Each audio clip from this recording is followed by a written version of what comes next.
Assalamualaikum warahmatullahi wabarakatuh. Halo pemirsa, berjumpa kembali bersama Aceh Bicara.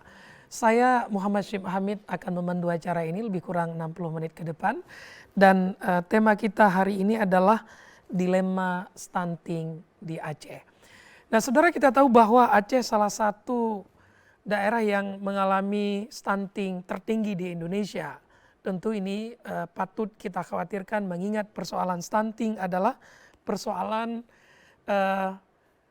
generasi bangsa. Lantas kalau stunting terus-menerus terjadi dan meningkat di Aceh, maka ke depan generasi-generasi Aceh juga akan berada dalam sebuah persoalan. Maka dari itu pemerintah dan berbagai stakeholder serta masyarakat berupaya menangani atau mengatasi stunting ini.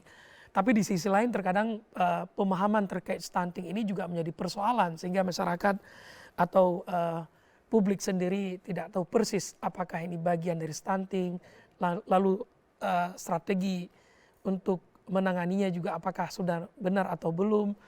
Nah, ini mungkin menjadi persoalan yang hari ini coba kita bincangkan, saudara, bahwa pertama sejauh mana persoalan stunting di Aceh dan bagaimana kebijakan-kebijakan pemerintah dan juga masyarakat di dalam menanggulangi stunting ini, serta apa yang mesti kita perhatikan atau kita antisipasi agar stunting ke depan bisa terus ditekan. Nah, untuk membicarakan tema ini, saudara, sudah hadir di studio TVRI Aceh dua orang narasumber. Yang pertama ada Bapak Haji Ibrahim Laweng HS SKM MNSC. Beliau merupakan Ketua Promotor dan Pendidikan Kesehatan Masyarakat Indonesia Provinsi Aceh. Assalamualaikum Pak Ibrahim. Waalaikumsalam warahmatullahi wabarakatuh. Dan saudara yang kedua ada Ibu Dr. Nurse Darmawati MKEP SP Meds, Wakil Ketua Bidang Pelayanan PPNI Provinsi Aceh. Assalamualaikum Ibu Darmawati. Waalaikumsalam Pak Musyid. Ya saudara, kami juga mengundang Anda jika ingin berpartisipasi di line telepon 0651417773. Baik, saya ke Pak Ibrahim terlebih dahulu ya. Dari amatan Pak Ibrahim hingga hari ini ya, seperti apa kondisi stunting yang terjadi di Aceh, Pak? Baik, pemirsa yang beriman, barangkali kalau kita berbicara masalah stunting di Aceh ini, terutama kita sekali kita dari budaya, ya budaya rakyat Aceh sendiri. Sebenarnya orang Aceh itu nggak ada yang stunting sebenarnya. Mengapa? Seharusnya nggak ada. Kenapa? Negara di dunia yang paling banyak kenduri itulah orang Aceh. Iya. Dari kenduri belang, kenduri laut, kenduri sawah, ya. Molo. Kemudian juga lagi ada budaya orang Aceh kalau sudah hamil 7 bulan itu dikasih makanan, dibawa buah-buahan, dibawa makanan dan sebagainya. Dan juga kita lihat juga ada yang terakhir adalah kenduri mulut, itu 3 bulan. 3 bulan penuh. Nah, ini sebenarnya kalau kita mau melihat sebaiknya ke depan kita cobalah saling memperbaiki, melihat kondisi dan substansi masalah stunting di Aceh ini dapat teratasi. Itu kanduri mulut itu terutama sekali saya lihat. Kanduri mulut itu yang makan kan semua orang-orang tua, anak-anak muda, kumpul rame-rame makan mereka. Seharusnya ada satu kebijakan lain sekarang ini kita lihat. Karena proses stunting ini sejak dimulainya proses ibu dalam masa kehamilan. Jadi alangkah baiknya kita ke depan nanti kita coba. Waktu ada kanduri mulut ini dan sebagainya, itu makanan-makanan itu kita berikan kepada ibu hamil. Kalau 3 bulan kita kasih, saya rasa dari sisi konsumsi makanan dulu ya. Oke, artinya menurut Pak Ibrahim dari cerita tadi bahwa salah satu problem terjadinya stunting adalah kurangnya makanan atau gizi yang dibutuhkan oleh tubuh kita, begitu? Iya, oleh ibu hamil. Jadi kenapa misalnya hari ini di Aceh dari catatan yang kita lihat itu kita mencapai angka 20% nih angka stunting. Lalu kalau kita kembali ke pertanyaan awal, kok bisa gitu? Di mana salahnya? Ya, saya melihat dari kacamata Kesmas. Barangkali di dalam Kesmas Kesehatan Masyarakat itu ada namanya penelitian kesehatan dan ilmu perilaku. Barangkali kita coba mengadopsi kembali, memberikan edukasi kepada masyarakat akan apa itu sebenarnya stunting. Bagaimana penyebabnya, ya, bagaimana penanganan selanjutnya, sehingga masyarakat tahu. Kadang-kadang di kampung-kampung stunting pun tidak tahu. Yang tahu stunting dia pikir orang sudah pendek, ya kan kurus. Berarti kalau Mas Aceh apakah benar stunting itu kalau orang Aceh misalnya dulu mengenai prien, apakah betul itu? Sama tidak stunting dengan prien? Apakah Pak Ibrahim pernah mendengar istilah prien? Ini sebenarnya kalau berbicara masalah kata-kata orang Aceh itu banyak sekali. Oke. Mano, cano, eno sama itu sebenarnya. Oke. Begitu juga prien pendek, ya kerdil itu sama. Tu'en bahasa Aceh lagi. Nah, sebenarnya kan ada satu istilah yang baku sebenarnya tentang stunting itu sendiri. Tidak hanya dilihat satu aspek, tapi banyak aspek yang lain. Terutama sekali jangan dilihat karena konsumsi makanan juga pengaruh dan juga perilaku. Makanya kalau kita lihat dari kacamata Kesmas itu harus ada edukasi pendidikan kesehatan tentang apa itu stunting dulu, biar mereka semuanya masyarakat itu paham apa itu stunting. Kalau sudah ada satu pemahaman, ini baru bisa dilakukan tindak lanjut ke depan barangkali.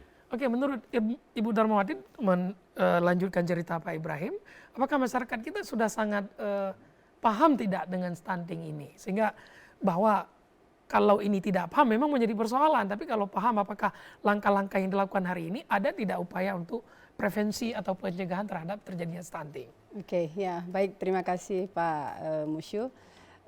Pemirsa sekalian, menyambung dari apa yang disampaikan oleh Pak Ibrahim tadi, kalau kita melihat masyarakat kita pengetahuannya sejauh apa, kebetulan saya memang bernaung di bawah Persatuan Perawat Nasional Indonesia. Saat ini saya di bidang pelayanan, Pak Musyu. Saya juga merupakan salah satu dosen di Fakultas Keperawatan.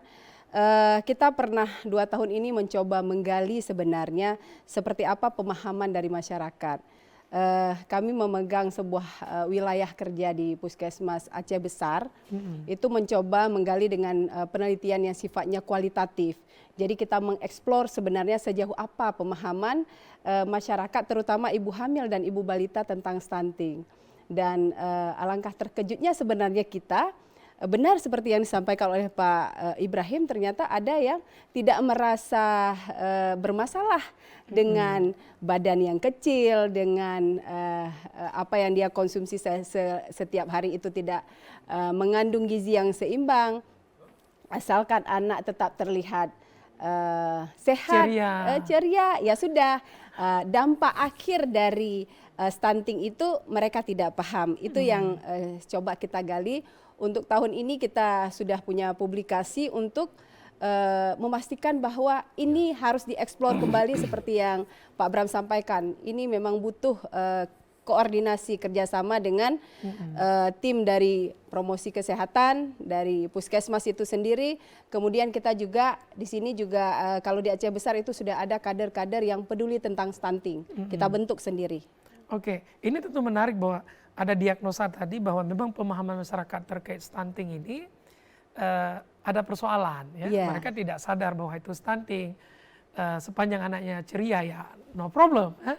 Tapi dari catatan Ibu Darmawati, bagaimana dengan daerah-daerah lain misalnya? Apakah adakah asumsi atau dugaan mungkin dari indikator-indikator yang lain yang Ibu Darmawati lihat sebenarnya menunjukkan tren serupa bahwa pemahaman masyarakat terkait dengan stunting juga masih ada persoalan. Oke, ya baik, benar sekali Pak Musyu. Hadirin pemirsa sekalian, kita tahu bahwa ada 6 daerah sebenarnya di Aceh yang cukup khawatir kita dengan stunting ini. Yang pertama itu adalah Gayo Luwes, hampir 48 sekian persen. Kemudian yang kedua Subulu Salam, juga 40-an persen. Kemudian Bener Meriah, Aceh Utara dan Aceh Timur, Pidi. Itu 6 daerah yang memang angkanya di atas 30. Nah, kalau kita melihat tren ke arah sana, apa yang kami temukan di Aceh Besar tentunya tidak akan signifikan berbeda kalau kita menggali di beberapa daerah yang saya sebutkan tadi. Tapi kita belum sampai ke arah sana untuk menuju provinsi. Maka ini perlu koordinasi untuk melihat kembali persoalan yang mendasar itu sejauh apa. Kalau Pak Ibrahim tadi sempat menyebutkan ibu hamilkah yang menjadi sasaran utama? Tentu itu yang harus menjadi fokus kita. Atau kalau saya pun mengatakan bahwa sebenarnya generasi remaja perempuan lah yang paling harus fokus. Kenapa? Dialah calon ibu yang nantinya akan mengandung. Oleh karena itu kesiapan dari remaja putri juga tentu untuk menjadi calon pengantin ini juga harus dipersiapkan dari awal. Jadi saya pikir seluruh provinsi, kabupaten, kota akan punya persoalan yang sama untuk menangani stunting ini. Ya, artinya memang ini patut kita khawatirkan ya, apalagi tadi menarik di Gaya Luwes misalnya mencapai 40 sekian, 48 kalau saya ini nggak salah. sangat tinggi tentu Iya. ya, untuk sebuah daerah di Aceh yang mungkin katakanlah sebenarnya dari cerita Pak Ibrahim, seyogianya kita tidak sampai mencapai angka itu. Iya. Tapi toh faktanya kita ada di angka itu. Nah, apa problem utama nih Pak Ibrahim? Maksud saya, tadi pemahaman sudah kita gali. Apakah kultural atau budaya masyarakat sendiri sudah berpengaruh terhadap munculnya stunting ini? Iya. Maksudnya tadi memang disinggung konsumsi makanan yang tidak menjaga keseimbangan gizi atau seharusnya ibu hamil menjadi fokus perhatian dan juga remaja putih. Tapi mungkin karena budaya kita yang tidak begitu fokus tentang itu sehingga ini terabaikan. Baik, barangkali kalau kita melihat, pertama sekali kita harus memahami bahwasannya dalam pemahaman agama sudah jelas sebenarnya dikatakan, jangan kamu tinggalkan generasi-generasi yang lemah. Itu nggak bisa tawar menawar sebenarnya. Makanya keterlibatan daripada para ustadz, para ulama dan juga dikombin dengan pemerintah juga ini harus satu dalam menjelaskan sebenarnya bagaimana generasi akan datang kalau ini terjadi masalah stunting ini.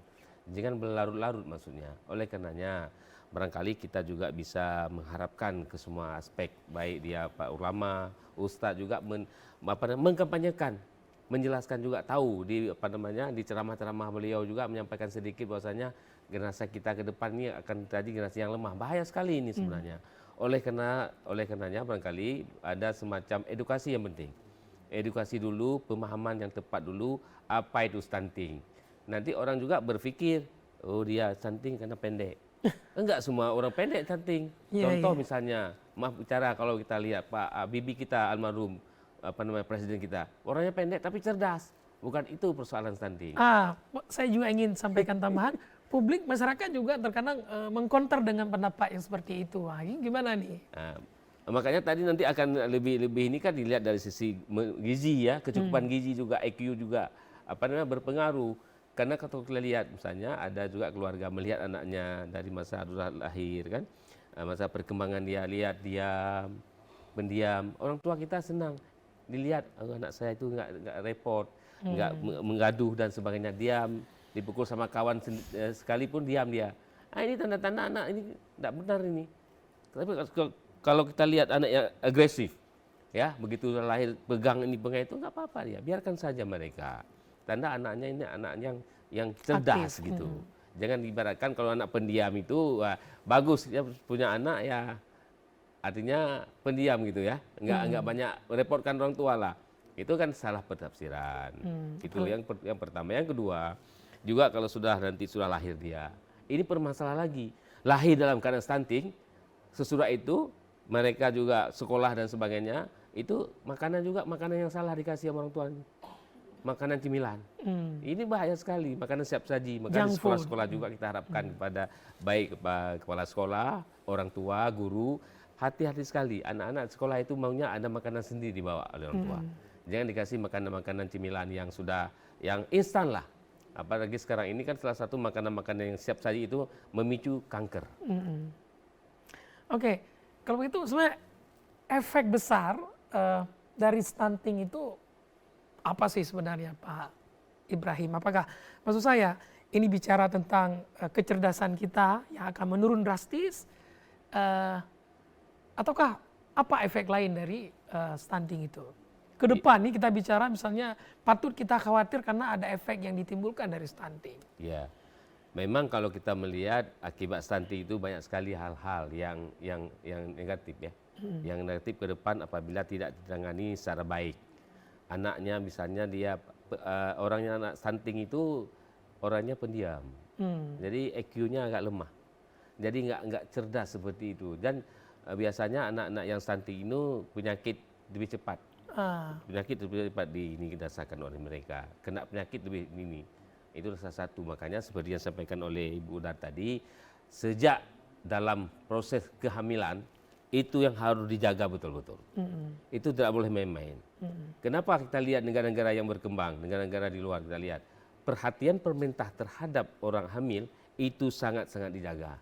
Mereka berpikir ke depan generasi akan datang akan generasi-generasi yang luar biasa. Dan kita lihat, coba lihat orang Aceh dulu. Saya terlalu melihat dari segi budaya dulu. Iya, oke. Orang Aceh dulu, ya, orangnya tinggi besar, ya, pemberani.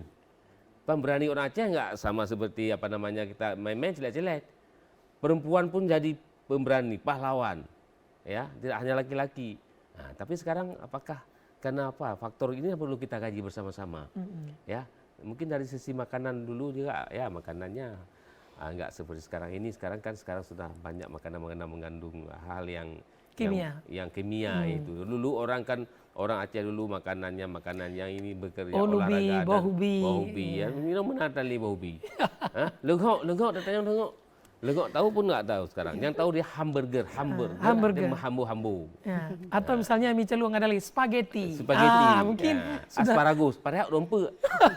Nah, seperti itu yang harus diinikan kembali. Oke. Kembali ke ini yang lebih baik lagi. Ada yang menarik bahwa dari catatan Pak Ibrahim memang ada pergeseran budaya tadi di kalangan masyarakat kita, terutama generasi modern yang tadi misalnya konsumsi makanan sudah mulai ke fast food atau junk food yang membuat tentu dari sisi kualitasnya itu sangat berbeda dibandingkan makanan-makanan tempo dulu ya. Nah kalau kembali ke Ibu Dar,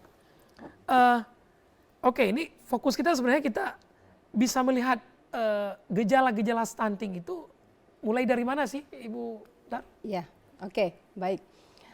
Kalau gejala yang menonjol itu memang pada saat anak sudah dilahirkan. Tapi boleh saya singgung sedikit, karena kebetulan kita di Fakultas Keperawatan sedang menggalakkan itu. Sekarang programnya kan remaja, wanita itu nggak boleh anemia. Karena dampak dari anemia itu adalah hemoglobin yang harusnya oksigenasinya itu ke uteroplasenta untuk ibu itu tidak tercapai dengan maksimal. Yang akhirnya berdampak pada perkembangan janin. Tadi mungkin Pak Musyu sempat menanyakan apa efeknya. Nah, kalau pada ibu hamil mulai nampak anemia itu nanti akan berdampak pada stunting. Pertumbuhannya di intrauterinnya itu pertumbuhannya melambat, terhambat. Yang kita sebut dengan intrauterine growth rate itu tidak baik. Tidak sesuai dengan tidak usianya. sesuai dengan usia kehamilannya. Sampai saat ini juga mungkin ada kejadian-kejadian yang melahirkan prematur. Itu persoalan-persoalan karena salah satunya terkait dengan anemia. Nah, setelah kondisi ini berlangsung, maka bayi itu akan lahir. Nah, bayi lahir dari ibu yang dengan kekurangan anemia tadi, pertama sekali adalah pada ASI. Air susu yang sekarang pemerintah kan sedang menggalakkan ASI eksklusif. Ya. 1000 hari pertama kelahiran yang harus luar biasa. Nah, di situ mulainya. Jadi ASI yang diberikan kepada bayi yang dilahirkan dari ibu anemia itu juga nutriennya itu tidak mengandung makro dan mikronutrien yang cukup untuk mengimbangi di 6 bulan pertama pada saat ASI eksklusif itu berlangsung. Nah, sebenarnya pangan lokal, bicara pangan lokal, untuk menambah suplai ASI kita dapat dari daun katuk. Ya, betul. Alhamdulillah tahun 2021 saya mendapat hibah penelitian dari Universitas Syah Kuala untuk membuat satu penelitian tentang daun katuk. Daun katuk. Jadi diproses bersama dengan dosen Fakultas Kedokteran Hewan dan dosen pertanian. Kita menghasilkan ternyata daun katuk itu cukup signifikan dan kita ujikan pada kelinci pada saat itu. Nah, artinya pangan lokal yang sebenarnya ada di masyarakat kita seperti kata Pak Bram tadi, itu yang harus diketahui oleh masyarakat kita. Ternyata baik sekali. Maju ke tahun 2022, kami juga melakukan sebuah pengabdian yang didanai juga oleh Universitas Syah Kuala, kemudian bekerja sama dengan PPNI juga, melihat bahwa pangan lokal yang ada di Aceh besar lumayan sekali. Mulai dari daun kelor, banyak sekali ternyata di Aceh besar. Sawi, itu juga luar biasa petani sawi yang khusus menanam sawi di samping rumahnya itu. Nah, itu juga merupakan pangan lokal. Yang bisa membantu tadi. Iya, tapi apa yang terjadi? Ternyata mulai dari tidak paham dengan unsur yang kita sebutkan tadi sampai dengan merasa bahwa yang ditanam itu layaknya dijual, bukan dikonsumsi. Nah, oleh karena itu kita tahu bahwa inilah persoalan yang nanti akan bergejala kepada anaknya, tumbuh mulai dari 6 bulan ke atas, mulai dari harusnya memperoleh MPASI itu tidak diperoleh secara maksimal. Mulailah yang disampaikan oleh Pak Ibrahim tadi, tumbuhnya tidak sesuai, berat badannya di KMS-nya tidak sesuai, usianya tidak sesuai dengan berat badan, terlihat lemah, kemudian berlanjut ke arah mulai dia merangkak dan lain sebagainya, dia tidak selincah anak-anak yang lain, kemudian pertumbuhan dan perkembangan secara motorik halus, motorik kasar, kognitifnya, sosialnya mulai melambat sampai dengan usia 2 tahun ke atas sudah mulai nampak sekali. Dia lebih rendah daripada perkembangan dari anak-anak usia lainnya. Sampai ke tahap sekolah apa yang terjadi? Konsentrasi menurun. Sehingga indeks prestasi yang harusnya dicapai rata-rata oleh anak Aceh harusnya itu tidak dimiliki oleh mereka. Artinya kalau ada kisaran kita 20% yang mengalami stunting, berarti ada masalah di kemudian hari nanti 20% generasi Aceh yang akan punya persoalan pada sisi pengetahuan. Benar sekali. Jadi kualitas hidup sehingga pemerintah sekarang dengan program GISA luar biasa kan. Oke, nanti kita akan lihat itu Ibu Dar, biar nggak kehabisan bahan saya. Iya. Oke, sebelum ke Pak Ibrahim, tapi intinya conclusion stage 1 ini bahwa memang ada problem pada pemahaman masyarakat ya, di samping memang masyarakat kurang memahami tentang stunting itu, ditambah ketika terjadi stunting pun tadi ada pangan-pangan lokal, mereka juga tidak paham betapa pentingnya dan sangat membantu untuk mengatasi problem stunting tadi. Benar ya sekali. Khususnya pada ASI eksklusif yang di salah satu kontributor bagaimana stunting bisa dihilangkan. Oke, baik, nanti kita akan lihat apakah program yang dilakukan oleh pemerintah atau masyarakat hari ini sudah cukup membantu menangani stunting. Nah, perbincangan ini akan berlanjut saudara setelah informasi yang berikut ini.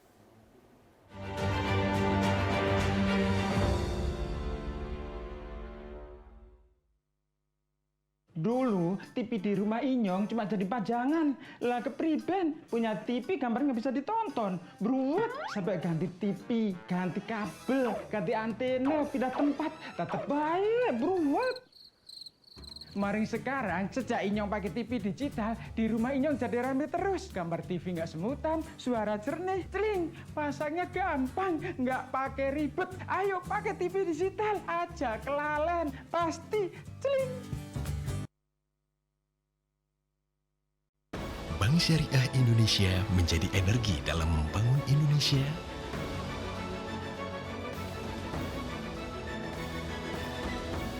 Membangun manusia. Bank Syariah Indonesia. Halo, aku Modi, Sobat Digitalmu. Kamu tahu nggak kalau siaran TV analog akan diganti menjadi digital? Caranya gampang banget loh. Kamu hanya perlu menginstal set-top box. Ayo, ikuti Modi.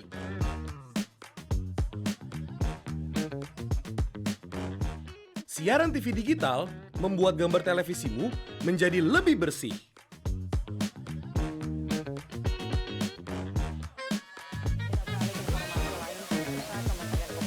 Tidak hanya bersih gambarnya, siaran TV digital juga lebih jernih suaranya. Terus membangun infrastruktur telekomunikasi di wilayah tertinggal, terdepan dan terluar.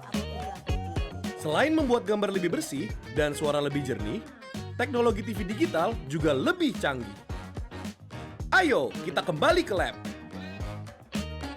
Ayo, segera bermigrasi ke siaran TV digital. Bersih gambarnya, jernih suaranya, canggih teknologinya.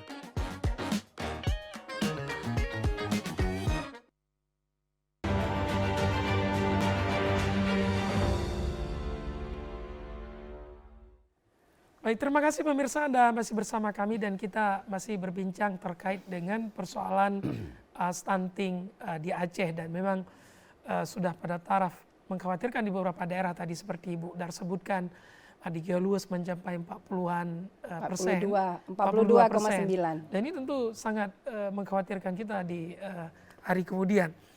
Baik, saya ke Pak Ibrahim. Tadi menarik disampaikan oleh Bu Dar bahwa ASI eksklusif sebenarnya salah satu yang bisa membantu menangani stunting ini. Tapi tentu ibu yang menyusui juga harus didukung oleh pangan-pangan atau makanan yang baik juga. Dan selama ini terkesan ini, kayaknya apa betul, saya nggak tahu persis, Pak Ibrahim tentu punya informasi atau data tentang itu. Bagaimana pemberian ASI eksklusif kepada ibu, kepada anak-anak dari ibu-ibu selama ini? Apakah cukup antusias ataukah justru tidak sebagaimana diharapkan? Ya. Terkait dengan ibu-ibu memberikan ASI eksklusif ini, inilah yang perlu kita edukasi.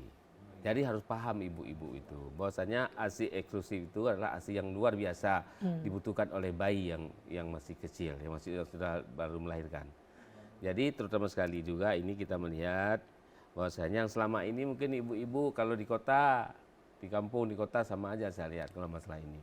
Kadang-kadang di kota sibuk, tidak sempat beri ASI untuk anaknya, sibuk dengan pekerjaan-pekerjaan. Kadang-kadang ada juga ibu-ibu yang paham ini, senang saya berikan jempol ya. Pulang ke rumah sebentar dari kantor untuk menyusui anaknya, itu sudah lumayan. Tapi yang harus dipahami adalah kalau di kampung-kampung itu enggak luar biasa itu.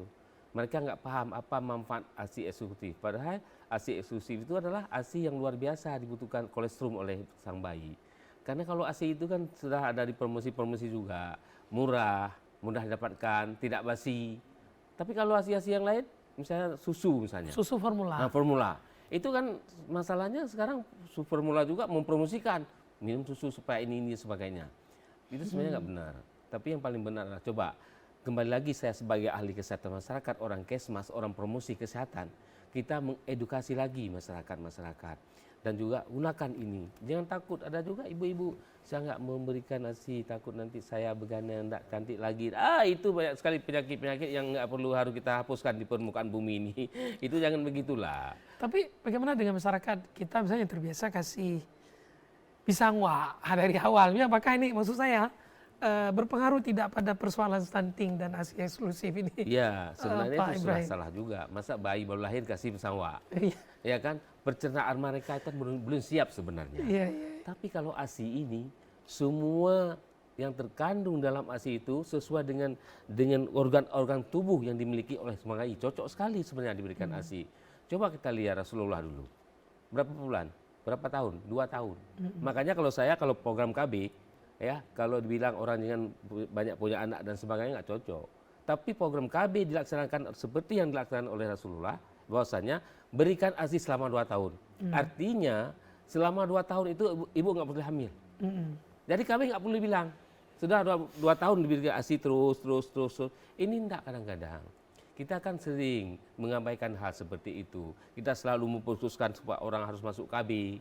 Padahal dalam pemahaman agama juga dengan memberikan air susu ibu selama 2 tahun sudah menghambat program KB.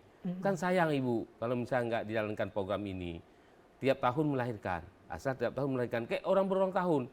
Seolah-olah kan tahun ke depan melahir lagi. Apa yang terjadi? Ibu ini nggak siap. Iya. Ya kan? Nggak siap tiap tahun melahirkan kan. Dan berpengaruh pada generasi yang dilahirkan tentu. Ya, itu satu faktor penyebabnya itu. Makanya kita himbau ini kepada bapak-bapak juga semuanya, tolong mendukunglah program-program ini. Belum lagi kita bicarakan masalah program imunisasi. Ya, program imunisasi juga harus mendapatkan dukungan dari bapak-bapak. Ini yang harus dipikirkan ke depan. Oke. Makanya menarik, saya nggak tahu apakah ini ada di regulasi mana bahwa cuti hamil juga bisa diberikan kepada bapak ya, untuk mendukung sang istri tadi agar fokus pada kehamilannya, ya, kemudian mempersiapkan kelahiran sang bayi sehingga bayi yang dilahirkan benar-benar sesuai dengan yang diharapkan dalam arti kualitas makanan, dia mendapat sepenuhnya gizi, termasuk tadi mendorong diberikannya ASI eksklusif. Tapi tidak tahu apakah benarnya dari regulasi mana, harus kita cek kembali. Tapi kalaupun tidak ada, why not ya? Ini juga tadi dimasukkan untuk mendukung generasi yang bebas stunting tadi. Nah, kembali ke Bu Dar tadi. Nah sejauh ini kebijakan-kebijakan pemerintah yang Ibu sudah lihat, apakah cukup memberi terobosan di dalam mengurangi stunting di Aceh, atau perlu penekanan-penekanan lagi nih? Iya, iya. Apa yang sudah dilakukan pemerintah sudah luar biasa sebenarnya, Pak Musyu dan hadirin sekalian.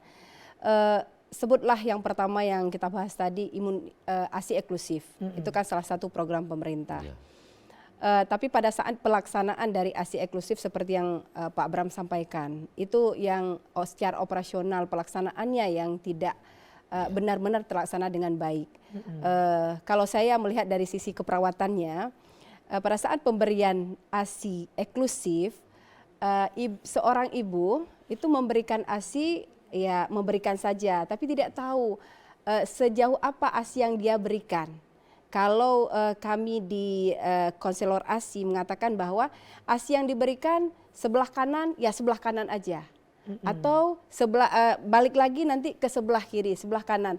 Jadi contoh yang saya berikan Pak Musyu dan hadirin sekalian, kalau memberikan ASI sebelah kanan udah cukup, kemudian balik ke sebelah kiri. Yang didapatkan oleh si bayi itu adalah ASI yang encer. ASI encer itu apa kandungannya? Kandungannya itu hanya nutrien biasa.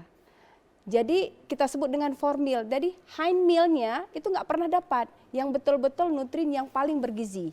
Nah itu dari segi program yang pertama. Yang kedua, MPASI. MPASI juga sudah digalakkan sebenarnya oleh pemerintah. Makanan pendamping ASI. Iya, benar sekali. Tapi itu yang tidak menjadi perhatian kita, seperti apa mengolah MPASI itu sehingga bayi-bayi itu mau menarik makanan yang dia makan sehingga benar-benar gizinya tercukupi. Persoalan berikutnya adalah imunisasi. Ini program Aceh mungkin sudah sedang galak-galaknya dengan GISA. Imunisasi demikian juga. Ya, jadi masih ada pemahaman di kita bahwa imunisasi itu masih tidak dibolehkan. Tadi dukungan suami mau dibawa oleh ibu, suaminya belum mendukung. Sebenarnya yang seperti saya sampaikan tadi, pemerintah kita sudah lumayan luar biasa Pak untuk menerobos seperti apa stunting ini agar betul-betul bisa ditekan. Tapi lagi-lagi ini adalah seperti apa penerimaan dari masyarakat dan pemahaman dari masyarakat itu sendiri agar benar-benar paham benar seperti apa stunting ini bisa dicegah dengan baik. Oke, saya tidak membaca statistik memang apakah dari tahun ke tahun sebenarnya stunting di Aceh itu meningkat atau menurun atau stabil, saya tidak tahu persis. Dia fluktuasi. Fluktuasi berarti. Ya, Aceh besar itu fluktuasi. Pernah sekali menurun, kemudian meningkat lagi. Nah, ini persoalan yang tadi mungkin bukan pemerintah yang tidak mau melakukan dengan berbagai hal. Contoh di puskesmas ada PMT, pemberian makanan tambahan. Tidak hanya diberikan kepada ibu hamil, tetapi juga kepada balita. Tapi sampai di rumah makanan itu seperti apa diolah. Nah ini tidak sampai ya? Iya, itu dia. Oke. Padahal paket yang diberikan oleh pemerintah, saya pernah sekali mendampingi puskesmas, itu paket sayur ada, tempe, tahu, itu disalurkan dari puskesmas. Tetapi pas sampai ke rumah, seperti apa mengolah dan lain sebagainya, ini menjadi hal tantangan, mungkin pengetahuan yang juga harus di backup oleh puskesmas atau petugas-petugas kesehatan lainnya. Oke, ini menarik tentu. Asalnya saya tidak tahu sejauh ini bahwa sebenarnya pada tahap pencegahan sudah diupayakan, tapi ternyata ada problem lain ketika proses mengolah makanan itu, di mana mungkin dengan cara konvensional yang dilakukan oleh masyarakat, padahal ada cara lain, tapi tidak tahu apakah cara lain itu sempat diberikan petunjuk atau bimbingannya oleh puskesmas atau tidak. Selama ini bagaimana dari temuan Ibu Dar? Ya, yang saya lihat khususnya di area Banda Aceh dan Aceh Besar, petugas puskesmas sebenarnya edukasi-edukasi yang diberikan sudah cukup baik. Kami juga dari sebutlah bahwa PPNI, Persatuan Perawat Nasional, kemudian Fakultas Keperawatan khususnya di bawah naungan Universitas Syah Kuala diberikan hibah khusus. Kami juga berusaha. Jadi hampir semua yang di kesehatan itu kalau mengusulkan hibah tentang stunting yang sedang fenomenal itu semuanya akan mendapatkan mendapatkan perhatian khusus. Ada satu kegiatan yang terus-menerus kami lakukan adalah dengan demonstrasi masak. Demonstrasi masak itu yang diajak itu adalah kader-kader. Kenapa kader yang diambil? Karena kader ini dapat memberikan pemahaman kepada masyarakat lainnya. Jadi dikumpulkan di satu kecamatan, kemudian di demo masak oleh kita dari petugas, kemudian mereka melihat seperti apa cara memasak. Contoh Pak Musyu, memasak bayam. Kalau selama ini masak bayam pokoknya asal masak, mau agak lembek, udah dimakan saja. Padahal Tidak yang seperti seharusnya tidak seperti itu. Tidak sampai lembek. Ya, air mendidih dulu kemudian baru dimasukkan, tidak lama kemudian diuapkan baru diambil. Nah, mereka jadi bingung, nanti nggak enak, bagaimana nanti agak mentah dan lain sebagainya. Padahal disitulah terdapat gizi. Benar Oke. sekali. Nah tentu ini menarik Pak Ibrahim bahwa cerita Bu Dar. Kembali lagi pada pemahaman ya, pemahaman dari masyarakat terkait dengan stunting dan juga bagaimana kita keluar dari problem ini. Lalu apakah Pak Ibrahim melihat bahwa ini satu tantangan ke depan yang harus kita selesaikan dengan baik? Dan dari terawangan Pak Ibrahim, apa kemungkinan tantangan-tantangan lain untuk membuat stunting di kita berkurang atau turun ini? Baik, pemirsa yang budiman, barangkali juga ingin saya sampaikan bahwa saya sebagai ketua Perkumpulan Promotor Pendidik Kesehatan Masyarakat Indonesia Provinsi Aceh, kita sudah melantik mereka lebih kurang hampir 13 kabupaten kota cabang. Yang kita harapkan ke depan bahwasanya nanti di Aceh ini akan terjadi dengan adanya tenaga-tenaga promosi. Kita ada tenaga di Puskesmas, ya banyak sekali tenaga promosi kesehatan yang sudah kita libatkan mereka itu untuk mendukung program pemerintah ini, terutama sekali dalam penanganan stunting. Dan kita berharap, insya Allah saya berusaha juga bersama dengan teman-teman dari Perkumpulan Promotor Pendidik Kesehatan Masyarakat Indonesia, YAKMI, dan juga hari ini saya bahagia sekali bisa bertemu dengan Ibu Dar dari PPNI. Saya juga sebenarnya orang PPNI ini, saya tamatan Akper. Cuma bajunya hari ini beda. Beda, beda. Tapi tujuannya sama. Ya. Bagaimana kita upayakan bahwasanya Aceh akan terjadi zero stunting. Itu prinsip kita. Artinya salah satu melalui instansi atau lembaga yang Pak Ibrahim sekarang naungi, itu telah berupaya bisa menghadirkan para promotor-promotor kesehatan di setiap kabupaten kota. Ya. Nah itu tugas mereka itu seperti apa Pak Ibrahim? Ya, tugas mereka juga kita coba memberikan edukasi. Kepada Jadi masyarakat. di masing-masing kabupaten kota ada tenaga penyuluh, di Puskesmas ada, di rumah sakit, banyak sekali sebenarnya. Sebenarnya ujung tombak untuk pelaksanaan promosi kesehatan itu di Puskesmas dan di masyarakat dengan kader dan sebagainya. Ini hal-hal yang kita lakukan. Seperti kemarin juga kita kerjasama dengan PPKMI Provinsi Aceh, sudah kerjasama dengan unit UTU.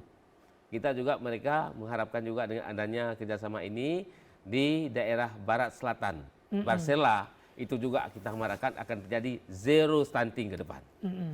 Semoga demikian adanya, karena tadi challenge kita memang dari catatan Ibu Dar, Barat Selatan lumayan ya, Subulu Salam. Subulu Salam itu sangat tinggi. Ya. Nah kalau kita lihat kenapa angka di daerah seperti ini bisa tinggi misalnya, apakah katakanlah faktor kemiskinannya atau faktor pengetahuannya memang juga tadi sudah kita singgung.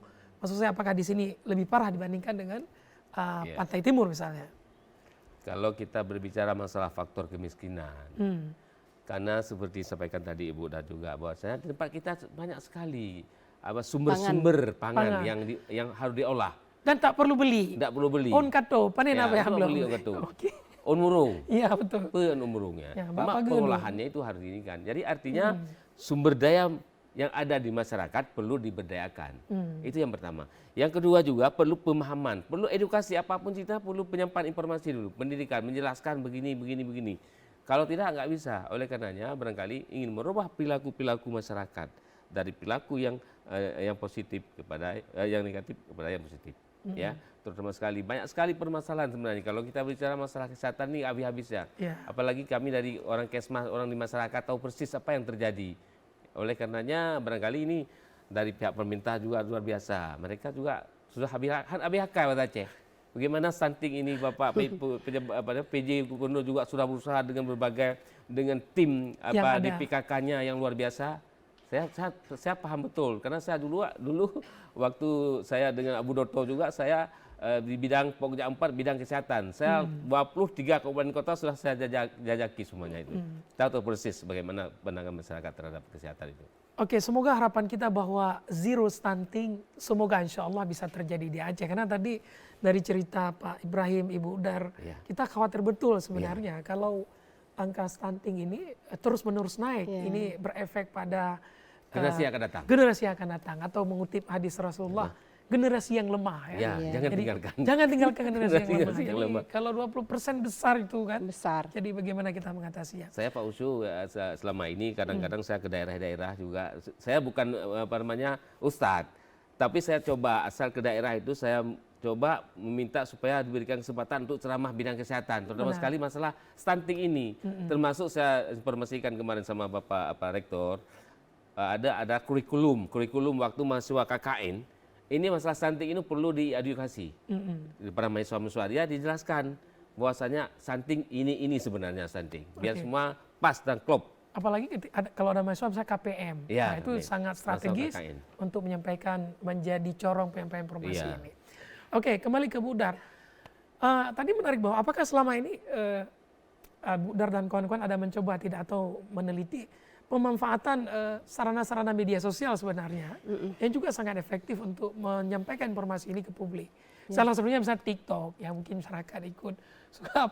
Apakah selama ini media-media ini ada digunakan tidak untuk menyambung informasi ini, Bu? Oke, terima kasih Pak Musyu.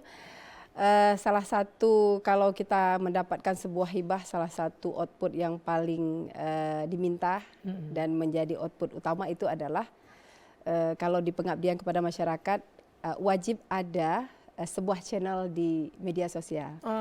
Jadi secara langsung kami memang harus mempersiapkan edukasi melalui media sosial di YouTube, kemudian ada teman-teman yang di TikTok, ada yang dengan Instagram. Intinya adalah semua media sosial boleh kita gunakan dan itu akan menjadi salah satu output dari kegiatan kita. Itu wajib, Pak. Dan ada beberapa penelitian lain dengan teman-teman di universitas juga. Mereka menggunakan salah satu metode media, edukasi media dengan video motion, melihat seperti apa pemahaman setelah menonton video motion terhadap peningkatan pengetahuan tentang stunting ini. Jadi sudah mengarah juga ke arah sana. Benar sekali, Pak. Dan ini tentu menarik karena masyarakat kita kan sudah lumayan sudah kebelet lah, sudah melek dengan teknologi. Dan itu setiap hari mereka terima video-video. Jadi alangkah menariknya kalau video-video tentang stunting ini penanganan juga ada dan beredar di masyarakat. Tapi sejauh ini tantangan yang dirasakan di lapangan itu bagaimana nih Bu Dar di dalam menyampaikan informasi ini kepada publik? Iya, jadi tantangan terbesar kita adalah yang pertama sekali adalah sebenarnya dukungan dari orang terdekat. Dalam hal ini adalah suami. Mulai dari yang saya sampaikan di awal, mencegah anemia pada ibu hamil itu perlu sekali dukungan suami. Kalau si ibu sudah terkena anemia, yang harus dilakukan adalah setiap hari dia harus mengkonsumsi tablet zat besi. Siapa yang memberikan support? Dia adalah suami. Apalagi pertanyaan berikutnya, sorry Bu Dar, apalagi pertanyaan berikutnya adalah apakah sang suami paham misalnya bahwa istrinya yang sedang hamil itu sedang mengalami anemia. Benar sekali. Sehingga ada tindakan yang dilakukan seperti Ibu Dar sampaikan. Kalau ibu sendiri pada saat kita melakukan penyuluhan, memberikan pelayanan, mereka paham. Sampai ke rumah dengan berbagai pekerjaan, kesibukan anak dan lain sebagainya, datang ke puskesmas, contoh kita minta mana tablet zat besi yang sudah diminum, sudah berapa, lupa. Suami tidak mengingatkan. Jadi ada suami yang tidak paham seperti yang disampaikan, tidak paham dengan anemia.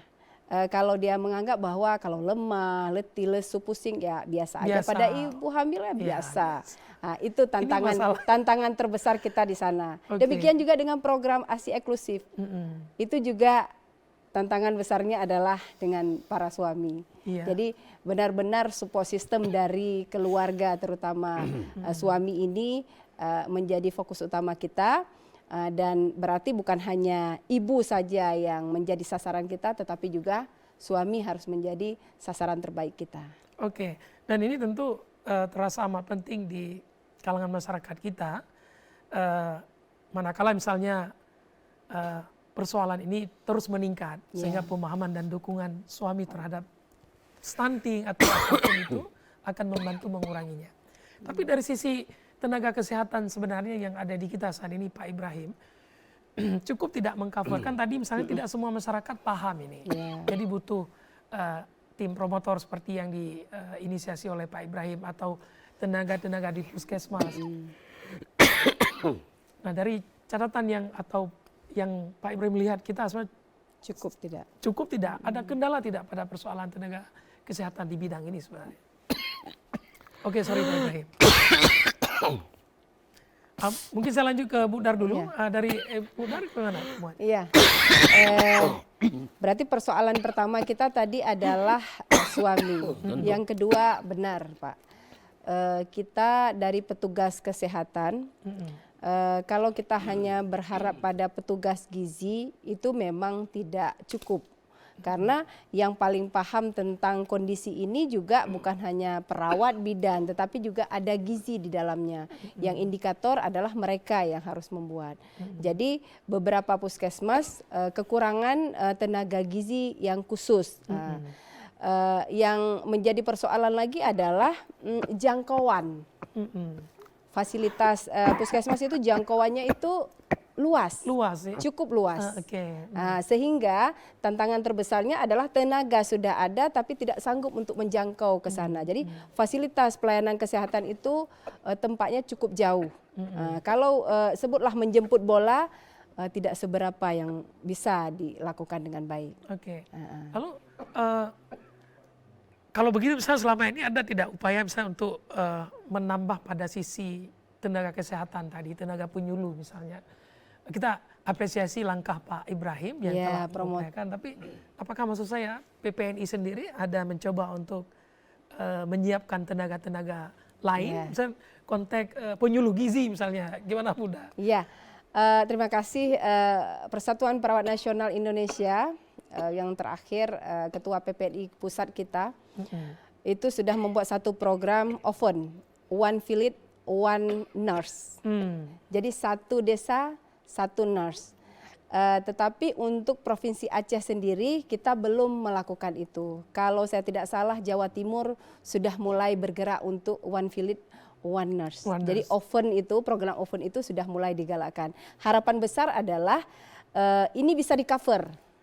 Bisa di-cover sampai ke pedesaan itu seperti apa. Karena secara otomatis kalau sudah nurse itu secara kompetensi tentang stunting, tentang bagaimana memberikan edukasi komunikasi yang bagus itu mereka sudah punya level yang baik. Kecuali escape, itu masih belum. Belum paripurna. Iya. Harus dilengkapi dengan nurse dulu baru bisa. Oke. Nah tentu ini harapannya semoga program serupa juga bisa ada di Aceh sehingga kekhawatiran kita kekurangan tenaga tadi itu tentu bisa disiasati dengan adanya program seperti ini. OVN. Ya, OVN namanya. One Village, One Nurse. Ya, One Village, One Nurse, OVN. Ini menarik juga. Di samping memang pemerintah juga berupaya menciptakan berbagai kegiatan lain yang juga dalam rangka untuk meningkatkan pemahaman pada masyarakat itu sendiri. Kenapa Ibrahim sudah cukup sehat ya? Oke. Nah sejauh ini kalau begitu ini bagian akhir dari perbincangan kita. Apa langkah yang mesti kita siapkan agar kita bisa secepat mungkin keluar dari problem stunting ini? Barangkali kalau kita melihat ya dari sisi kesmasnya sendiri saya melihat bahwasanya tenaga promkes itu di tiap puskesmas sudah banyak sekali itu. Makanya kita mengharapkan baik dinas kesehatan kabupaten kota itu memberdayakan tenaga-tenaga penyuluh ini untuk ke jobnya masing-masing, ya sehingga terjadi sosialisasi. Karena kita lebih ke edukasi dulu, pemahaman apa itu stunting, bagaimana penanggulanginya sejak ibu lagi hamil sampai dia melahirkan 1000 hari kehidupan. Ini yang paling penting barangkali. Dan saya rasa di Aceh, di seluruh kabupaten kota, tenaga Promkes sudah banyak itu. Tinggal memanfaatkan yang perlu dilakukan itu. Sehingga yang nilai kita, adapun niat kita, Aceh harus zero stunting. Selain dibantu oleh pemerintah, baik dari kantor gubernur juga, dari pemerintah daerah dan juga sampai ke daerah perdesaan. Itu ada kader itu sangat juga diberdayakan. Itu sangat penting sekali dalam penurunan angka stunting. Begitu saya rasa. Oke, tentu menarik. Tapi apa yang Pak Ibrahim lihat selama ini terkait dengan regulasi misalnya? Apakah regulasi kita secara umum sebenarnya sudah cukup mendukung bagaimana kita mengatasi problem stunting ini atau tidak? Saya rasa secara regulasi sudah bagus, dilaksanakan. Cuma kita perlu bersatu. Dalam arti kata semua stakeholder, pemerintah, masyarakat saling mendukung sehingga program ini dapat berjalan semana baiknya. Jangan ada yang kendala. Artinya harus sama persepsi kita dulu tentang bagaimana penanggulangan stunting di daerah Aceh pada khususnya di Indonesia pada umumnya. Artinya penting-penting jagro. Artinya berintegrasi. Kita punya skema, kita punya alur bagaimana menyelesaikan itu, Pak Ibrahim ya. Oke, terakhir nih Ibu Dar, kita berada di penghujung acara. Apa pesan kepada masyarakat khususnya mungkin ibu-ibu hamil agar kita bisa keluar dari problem stunting ini? Ya, khususnya ibu hamil secara rutin wajib melakukan pemeriksaan antenatal care minimal 6 kali selama hamil. Maka kalau dilakukan secara rutin 6 kali pemeriksaan selama kehamilan, maka deteksi dini komplikasi yang akan terjadi pada ibu hamil ini dapat kita atasi dari awal, sehingga mulai dari berapa usia kehamilan sesuai tidak usia kehamilan dengan bayi yang akan dilahirkan, itu bisa menjadi deteksi awal untuk mencegah resiko stunting. Pesan saya, lakukan antenatal care secara rutin. Atau seperti yang ada di baliho saya lihat ada ABCD itu Bu, itu program Gerbas dari Kemenkes. Artinya nggak tahu kepanjangannya, tapi kalau kita lihat di simpang PDAM itu kan ada tuh. Nah, itu juga bagian mungkin yang dari program yang bisa dilakukan oleh masyarakat. Ya. Tentu ada eksklusif, ASI eksklusif, kemudian minum tablet, kemudian ada beberapa lagi yang saya lupa mengingatnya. Tapi ada program, ada baliho itu di sana. Oke, baik, kita harus akhiri dialog ini karena waktu sudah berakhir. Terima kasih Ibu Dar. Ini ada kata-kata yang indah. Oke, boleh, silakan. Oke, ya, oke. Stop stunting itu penting. Iya. Nah, itu aja. Baik, terima kasih. Ibu Dar, ada kata-kata teks seperti itu tidak ya? Cegah stunting dengan gizi seimbang. Ya, oke. Terima kasih Pak Ibrahim, Ibu Dar atas waktunya di studio TVRI sore hari ini. Baik pemirsa, demikian perbincangan kita terkait dengan persoalan stunting di Aceh. Bagaimana narasumber mengulas bahwa memang kita saat ini ada persoalan dengan itu, tetapi yang paling penting adalah hari ini semua pihak, pemerintah, kemudian para stakeholder terkait atau LSM-LSM terus bekerja untuk memberikan edukasi dan pemahaman kepada masyarakat sehingga ke depan kita bisa keluar dari stunting ini. Karena stunting tentu seperti kita diskusi di awal bukan hal yang menggembirakan karena ini menyangkut tentang kualitas generasi yang kita tinggalkan di masa yang akan datang. Sampai ketemu dalam acara Aceh Bicara berikutnya insyaallah.